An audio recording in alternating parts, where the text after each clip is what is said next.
जिब्रील अमीन ने दरवाज़ा खटखटाया। आसमान के दरबान ने, पहले दरबान ने पूछा कौन, नहीं मालूम है, फरिश्ते भी नहीं जानते गायब की बातें। कहा जिब्रील।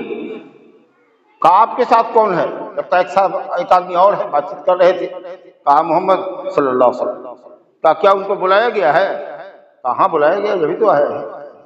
फिर दरवाज़ा खोला गया, मरहबा की सदाई बुलंद हो गई और इस तरीके से गोया आप 7 आसमान तक पहुंचे। 7 आसमान के ऊपर सिदरतुल मुंतहा एक बैर का पेड़ है, जिसकी जड़ अहले इल्म ने कहा कि 6ठे आसमान पर है और फुनगी उसकी 7वें आसमान पर। अल्लाह। और उसको मुंतहा इसलिए कहते हैं कि फरिश्ते वहीं तक रुकते हैं, उसके ऊपर किसी को जाने की इजाजत नहीं। अल्लाह के अहकाम को वहीं से लेते हैं। उसके बाद भी रब्बुल आलमीन ने आपको करीब किया, इतना करीब किया कि लौहे महफूज में